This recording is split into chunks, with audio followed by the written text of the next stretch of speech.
ಆತ್ಮೀಯ ಸ್ಪರ್ಧಾ ಮಿತ್ರರೇ, ಎಲ್ಲರಿಗೂ ನಮಸ್ಕಾರ. ಮುಂಬರುವ ಎಸ್ಡಿಎ ಮತ್ತು ಎಫ್ಡಿಎ ಪರೀಕ್ಷೆಯ ಸಲುವಾಗಿ ಧಾರವಾಡದ ಪ್ರತಿಷ್ಠಿತ ವಿದ್ಯಾಕಾಶಿ ಕರಿಯರ್ ಅಕಾಡೆಮಿಯು ಜೂನ್ನಿಂದ ಡಿಸೆಂಬರ್ವರೆಗಿನ ಟಾಪ್ ಮೋಸ್ಟ್ 250 ಮಲ್ಟಿಪಲ್ ಚಾಯ್ಸ್ ಕ್ವಶನ್ಗಳನ್ನು ವಿಡಿಯೋ ರೂಪದಲ್ಲಿ ನಿಮ್ಮ ಮುಂದೆ ಪ್ರಸ್ತುತಪಡಿಸ್ತಾ ಇದೆ. ಇಲ್ಲಿರುವ ಪ್ರಶ್ನೆಗಳನ್ನು ಓದಿ ಮನನ ಮಾಡಿಕೊಂಡು ಪರೀಕ್ಷೆಯಲ್ಲಿ ಯಶಸ್ಸು ಗಳಿಸಬೇಕೆಂಬುದು ಸಂಸ್ಥೆಯ ಅಭಿಲಾಷೆ. ಇಲ್ಲಿರುವ 250 ಪ್ರಶ್ನೆಗಳು ಸ್ಪರ್ಧಾತ್ಮಕ ಪರೀಕ್ಷೆಗಳಲ್ಲಿ ಕೇಳಬಹುದಾದ ಒಂದು ಸ್ವರೂಪವನ್ನು ಹೊಂದಿದ್ದು, ಇವು ಪ್ರಚಲಿತ ವಿದ್ಯಮಾನವನ್ನು ಆಧರಿಸಿವೆ.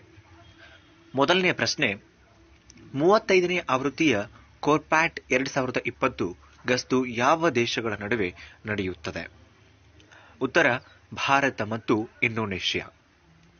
ಎರಡನೇ ಪ್ರಶ್ನೆ, 2020ರಲ್ಲಿ ಮಾನವ ಸ್ವಾತಂತ್ರ್ಯ ಸೂಚ್ಯಂಕದಲ್ಲಿ ಭಾರತ ಯಾವ ಸ್ಥಾನದಲ್ಲಿ ಇದೆ? ಉತ್ತರ ಭಾರತ 111ನೇ ಸ್ಥಾನದಲ್ಲಿ ಇದೆ. ಮೂರನೆಯ ಪ್ರಶ್ನೆ, ಸಾಂಸ್ಕೃತಿಕ ಪರಂಪರೆ ಮತ್ತು ಸಂರಕ್ಷಣೆಗಾಗಿ 2020ರಲ್ಲಿ ಯುನೆಸ್ಕೋ ಏಷ್ಯಾ ಪೆಸಿಫಿಕ್ ಪ್ರಶಸ್ತಿಗಳನ್ನು ಯಾರು ಪಡೆದಿದ್ದಾರೆ? ಉತ್ತರ ಶ್ರೀನಗರದ ಅಮರ್ ಸಿಂಗ್ ಕಾಲೇಜು ಈ ಪ್ರಶಸ್ತಿಯನ್ನು ಪಡೆದುಕೊಂಡಿದೆ. ನಾಲ್ಕನೆಯ ಪ್ರಶ್ನೆ, ಬಾಕ್ಸಿಂಗ್ ವಿಶ್ವಕಪ್ 2020ರಲ್ಲಿ 52 ಕೆಜಿ ಪುರುಷರ ವಿಭಾಗದಲ್ಲಿ ಯಾರು ಚಿನ್ನದ ಪದಕವನ್ನು ಗೆದ್ದಿದ್ದಾರೆ? ಉತ್ತರ ಅಮಿತ್ ಪಂಗಲ್. ಪ್ರಶ್ನೆ 5, 2030ರಲ್ಲಿ ಏಷ್ಯನ್ ಗೇಮ್ಸ್ ಯಾವ ದೇಶ ಆಯೋಜಿಸುತ್ತಿದೆ? ಉತ್ತರ ಕತಾರ್ ದೇಶ.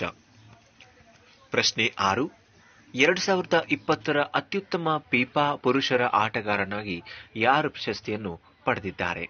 ಉತ್ತರ ರಾಬರ್ಟ್ ಲೆವಾಂಡೋವ್ಸ್ಕಿ. ಪ್ರಶ್ನೆ 7, ಕೇಂದ್ರ ಸಂಸ್ಕೃತಿ ಸಚಿವಾಲಯವು ನೇತಾಜಿ ಸುಭಾಷ್ ಚಂದ್ರ ಬೋಸ್ ಅವರ ವಸ್ತು ಸಂಗ್ರಹಾಲಯವನ್ನು ಎಲ್ಲಿ ಸ್ಥಾಪಿಸಲಾಗುತ್ತಿದೆ? ಉತ್ತರ ಕೋಲ್ಕತ್ತಾ. ಪ್ರಶ್ನೆ 8, 2021ರ G7 ಶೃಂಗಸಭೆಯನ್ನು ಯಾವ ದೇಶ ಆಯೋಜಿಸುತ್ತಿದೆ? ಉತ್ತರ ಬ್ರಿಟನ್. ಪ್ರಶ್ನೆ 9, 2020ರ ಅತ್ಯುತ್ತಮ ಫಿಫಾ ಮಹಿಳಾ ಆಟಗಾರ್ತಿ ಯಾರಾಗಿದ್ದಾರೆ? ಉತ್ತರ ಲೂಸಿ ಬ್ರಾಂಜೆ. ಪ್ರಶ್ನೆ 10, ಭಾರತದ ಮೊದಲ ಸೌರಶಕ್ತಿ ಚಾಲಿತ ಚಿಕಣಿ ರೈಲು ಯಾವ ರಾಜ್ಯದಲ್ಲಿ ಪ್ರಾರಂಭವಾಯಿತು? ಉತ್ತರ ಕೇರಳ. ಪ್ರಶ್ನೆ 11, ISO ಗುಣಮಟ್ಟ ನಿರ್ವಹಣಾ ಮಾನದಂಡಗಳ ಪ್ರಮಾಣೀಕರಣವನ್ನು ಪಡೆದ ಭಾರತದಲ್ಲಿ ಮೊದಲ ಉದ್ಯಾನವನ ಯಾವುದು? ಉತ್ತರ ನೆಹರು ಜುವಾಲಜಿಕಲ್ ಪಾರ್ಕ್. ಪ್ರಶ್ನೆ 12, UNEP ಘೋಷಿಸಿದ Young champion of the earth 2020 ಬಹುಮಾನಕ್ಕೆ ಯಾವ ಭಾರತೀಯರನ್ನು ಹೆಸರಿಸಲಾಗಿದೆ? ಉತ್ತರ ವಿದ್ಯಾ ಮೋಹನ್. ಪ್ರಶ್ನೆ 13, ಭಾರತದ 51ನೆಯ ಅಂತಾರಾಷ್ಟ್ರೀಯ ಚಲನಚಿತ್ರೋತ್ಸವ 2021 ಯಾವ ರಾಜ್ಯದಲ್ಲಿ ನಡೆಯಿತು? ಉತ್ತರ ಗೋವಾ. ಪ್ರಶ್ನೆ 14, ಭಾರತ ಅಂತಾರಾಷ್ಟ್ರೀಯ ವಿಜ್ಞಾನ ಉತ್ಸವ IISF 2020ರ ವಿಷಯ ಯಾವುದು? ಉತ್ತರ ವಿಜ್ಞಾನಕ್ಕಾಗಿ ಸ್ವಾವಲಂಬಿ ಭಾರತ ಮತ್ತು ಜಾಗತಿಕ ಕಲ್ಯಾಣ. ಪ್ರಶ್ನೆ 15, ಪ್ರಧಾನಮಂತ್ರಿ ಮೋದಿ ಯಾವ ಜಿಲ್ಲೆಯಲ್ಲಿ ವಿಶ್ವದ ಅತಿದೊಡ್ಡ ಹೈಬ್ರಿಡ್ ನವೀಕರಿಸಬಹುದಾದ ಇಂಧನ ಉದ್ಯಾನವನಕ್ಕೆ ಅಡಿಪಾಯ ಹಾಕಿದರು? ಉತ್ತರ ಕಚ್. ಪ್ರಶ್ನೆ 16, 2020ರ ಫೋರ್ಬ್ಸ್ ಪ್ರಕಟಿಸಿದ ಅತಿ ಹೆಚ್ಚು ಪಾವತಿಸಿದ ಸೆಲೆಬ್ರಿಟಿಗಳ ಪಟ್ಟಿಯಲ್ಲಿ ಯಾರು ಅಗ್ರಸ್ಥಾನದಲ್ಲಿ ಇದ್ದಾರೆ? ಉತ್ತರ ಕೈಲಿ ಜೆನ್ನರ್. ಪ್ರಶ್ನೆ 17, 2020ರ ವಿಶ್ವ ಬ್ಯಾಂಕಿನ ಈಸಿ ಆಫ್ ಡೂಯಿಂಗ್ ಬಿಸಿನೆಸ್ ಸಮೀಕ್ಷೆಯಲ್ಲಿ ಭಾರತ ಯಾವ ಸ್ಥಾನದಲ್ಲಿದೆ? ಉತ್ತರ 63ನೇ ಸ್ಥಾನದಲ್ಲಿದೆ. ಪ್ರಶ್ನೆ 18, ಭಾರತದ ಚಂದ್ರಯಾನ 3 ಯಾವ ವರ್ಷದಲ್ಲಿ ಪ್ರಾರಂಭವಾಗಲಿದೆ? ಉತ್ತರ 2021. ಪ್ರಶ್ನೆ 19, ಯುನೆಸ್ಕೋ 2021 ಯಾವ ವರ್ಷವೆಂದು ಘೋಷಿಸುತ್ತದೆ? ಉತ್ತರ ಸುಸ್ಥಿರ ಅಭಿವೃದ್ಧಿಗಾಗಿ ಸೃಜನಾತ್ಮಕ ಆರ್ಥಿಕತೆ, international year of creative economy for sustainable development. ಪ್ರಶ್ನೆ 20, ಯಾವ ದೇಶಗಳ ನಡುವೆ ಸ್ವಾದಿನಾಥ್ ಸಾರಕ್ ರಸ್ತೆಯನ್ನು ತೆರೆಯಬೇಕಾಗಿದೆ? ಉತ್ತರ ಭಾರತ ಮತ್ತು ಬಾಂಗ್ಲಾದೇಶ್. ಪ್ರಶ್ನೆ 21. ಭಾರತೀಯ ಜನರಲ್ ಮನೋಜ್ ಮುಕುಂದ್ ನರವಾನೆ ಯಾವ ದೇಶದಿಂದ ಗಾರ್ಡ್ ಆಫ್ ಆನರ್ ಪ್ರಶಸ್ತಿಯನ್ನು ಪಡೆದರು? ಉತ್ತರ ಯುನೈಟೆಡ್ ಅರಬ್ ಎಮಿರೇಟ್ಸ್. ಅದನ್ನು ನಾವು UAE ಅಂತ ಶಾರ್ಟ್ ಫಾರ್ಮ್ನಲ್ಲಿ ಕರಿತೀವಿ. ಪ್ರಶ್ನೆ 22. 2023ರ ಆವೃತ್ತಿಯ ಪುರುಷರ ಹಾಕಿ ವಿಶ್ವಕಪ್ ಅನ್ನು ಯಾವ ದೇಶ ಆಯೋಜಿಸುತ್ತಿದೆ? ಉತ್ತರ ಭಾರತ. ಪ್ರಶ್ನೆ 23. 2020ರಲ್ಲಿ ಜಗತ್ತಿನ ಅತ್ಯಂತ ಹೆಚ್ಚು ಪ್ರಚಲಿತ ವ್ಯಕ್ತಿ ಯಾರು? ಉತ್ತರ ಜೋ ಬಿಡೆನ್. 2020ರಲ್ಲಿ ಯಾವ ನಗರವು ಗ್ಲೋಬಲ್ ಪವರ್ ಸಿಟಿ ಇಂಡೆಕ್ಸ್ನಲ್ಲಿ ಉನ್ನತ ಸ್ಥಾನದಲ್ಲಿದೆ? ಉತ್ತರ ಲಂಡನ್. ಪ್ರಶ್ನೆ 25. 2020ರ ಭಾರತಿ ಪ್ರಶಸ್ತಿ ಯಾರಿಗೆ ನೀಡಲಾಗಿದೆ? ಉತ್ತರ ಸಿನಿ ವಿಶ್ವನಾಥನ್. ಪ್ರಶ್ನೆ 26. ಭಾರತದ 2020ರ ಸಾಮಾಜಿಕ ಉದ್ಯಮಿ ಪ್ರಶಸ್ತಿ ಯಾರು ಪಡೆದಿದ್ದಾರೆ? ಉತ್ತರ ಅಶ್ರಫ್ ಪಟೇಲ್. ಪ್ರಶ್ನೆ 27. ನಾಸಾದ 2024ರ ಚಂದ್ರ ಮಿಷನ್ ಹೆಸರೇನು? ಉತ್ತರ ಆರ್ಟೆಮಿಸ್. ಪ್ರಶ್ನೆ 28. 2020ರಲ್ಲಿ ಬಾಕ್ಸಿಂಗ್ ವಿಶ್ವಕಪ್ ಚಾಂಪಿಯನ್ಶಿಪ್ನಲ್ಲಿ ಭಾರತ ಎಷ್ಟು ಚಿನ್ನದ ಪದಕಗಳನ್ನು ಗೆದ್ದಿದೆ? ಉತ್ತರ 3 ಚಿನ್ನದ ಪದಕಗಳು. ಪ್ರಶ್ನೆ 29. 2020ರಲ್ಲಿ ಭಾರತ ಕ್ರೀಡಾ ಪ್ರಶಸ್ತಿ FICCI ವರ್ಷದ ಕ್ರೀಡಾಪಟು ಪ್ರಶಸ್ತಿ ಯಾರಿಗೆ ನೀಡಲಾಗಿದೆ? ಉತ್ತರ ಎಲವೆನಿಲ್ ಒಲಿರವಿನ್ ಮತ್ತು ಬಜರಂಗ್ ಪೂನಿಯಾ. ಪ್ರಶ್ನೆ 30. ಮೂನ್ ಮಿಷನ್ 2024ಕ್ಕಾಗಿ ನಾಸಾ ಯಾವ ಭಾರತೀಯ ಗಗನಯಾತ್ರಿಯನ್ನು ಆಯ್ಕೆ ಮಾಡಿದೆ? ಉತ್ತರ ರಾಜಾ ಜಾನ್ ವರ್ಫುಟೂರ್.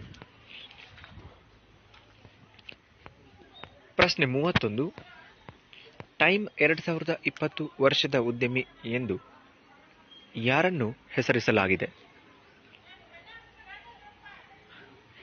ಉತ್ತರ ಎರಿಕ್ ಇವಾನ್. ಪ್ರಶ್ನೆ 32. ಟೈಮ್ 2020 ವರ್ಷದ ವ್ಯಕ್ತಿ ಎಂದು ಯಾರನ್ನು ಹೆಸರಿಸಲ್ಪಟ್ಟಿದ್ದಾರೆ? ಉತ್ತರ ಜೋ ಬಿಡೆನ್ ಮತ್ತು ಕಮಲಾ ಹ್ಯಾರಿಸ್.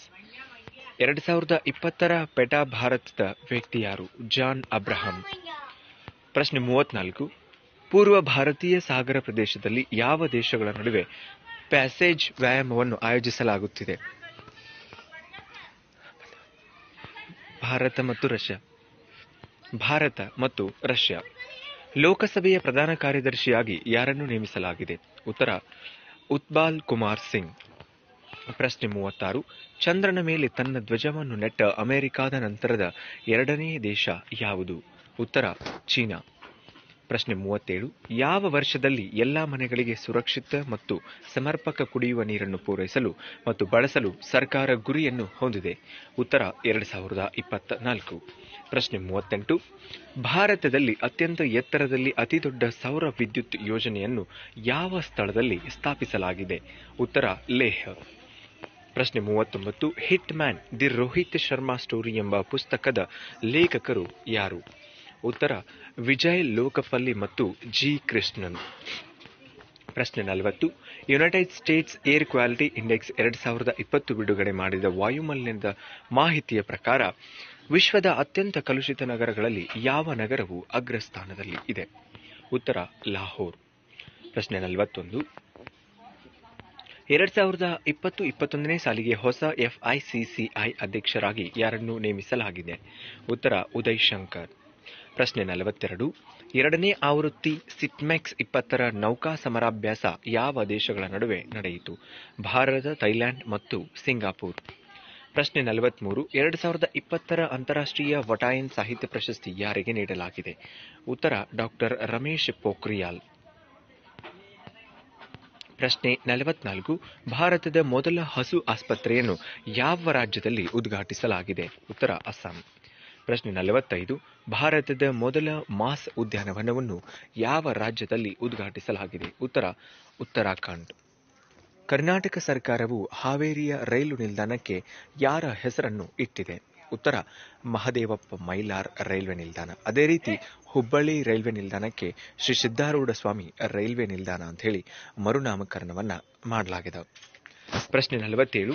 2020ರ 10ನೇ ರಾಷ್ಟ್ರೀಯ ವಿಜ್ಞಾನ ಚಲನಚಿತ್ರೋತ್ಸವ ಯಾವ ರಾಜ್ಯದಲ್ಲಿ ಆಯೋಜಿಸಲ್ಪಟ್ಟಿದೆ? ತ್ರಿಪುರಾ. ಪ್ರಶ್ನೆ 48. ಅಂತಾರಾಷ್ಟ್ರೀಯ ವಾಯು ಸಾರಿಗೆ ಸಂಘದ ಮುಖ್ಯಸ್ಥರಾಗಿ ಯಾರನ್ನು ನೇಮಿಸಲಾಗಿದೆ? ಉತ್ತರ ವಿಲ್ಲಿ ವಾಲ್ಶ್. ಪ್ರಶ್ನೆ 49. ಅಂತಾರಾಷ್ಟ್ರೀಯ ಕ್ರಿಕೆಟ್ ಮಂಡಳಿಯ ಐಸಿಸಿ ನೂತನ ಅಧ್ಯಕ್ಷರಾಗಿ ಯಾರು ಆಯ್ಕೆಯಾಗಿದ್ದಾರೆ? ಉತ್ತರ ಗ್ರೆಗ್ ಬಾಲ್ಕೆ. ಪ್ರಶ್ನೆ 50. 26/11 braveheart my encounter with terrorist that night ಪುಸ್ತಕದ ಲೇಖಕರು ಯಾರು? ಉತ್ತರ ಪ್ರವೀಣ್ ಕುಮಾರ್ ಟಿಯೋಟಿಯಾ. ಇದಿಷ್ಟು ಈ ಒಂದು ವಿಡಿಯೋದ ಭಾಗದಲ್ಲಿ ನಾವು ನಿಮಗೆ ಅನ್ಕೊಂಡಂತಹ ಮಾಹಿತಿಯಾಗಿತ್ತು. ಇದು 250 ಪ್ರಶ್ನೆಗಳನ್ನು ಹೊಂದಿರುವಂತಹ ಒಂದು ಬುಕ್ಲೆಟ್ ಆಗಿರೋದ್ರಿಂದ ಇದನ್ನು 5 ಭಾಗಗಳಲ್ಲಿ ನಾವು ನಿಮ್ಮ ಮುಂದೆ ತೆರೆದಿಡುವಂತಹ ಒಂದು ಪ್ರಯತ್ನವನ್ನ ಮಾಡುತ್ತೇವೆ. ಇದು ಮೊದಲ ಭಾಗ. ಮುಂದಿನ ಭಾಗಗಳಿಗಾಗಿ ನಿರೀಕ್ಷೆ ಮಾಡ್ತಾ ಇರಿ. ಅತಿ ಶೀಘ್ರದಲ್ಲಿ ಆ ಭಾಗಗಳು ನಿಮಗೆ ತಲುಪಿಸುವಂತಹ ಒಂದು ವ್ಯವಸ್ಥೆಯನ್ನು ನಾವು ಮಾಡುತ್ತೇವೆ. ಧನ್ಯವಾದಗಳು.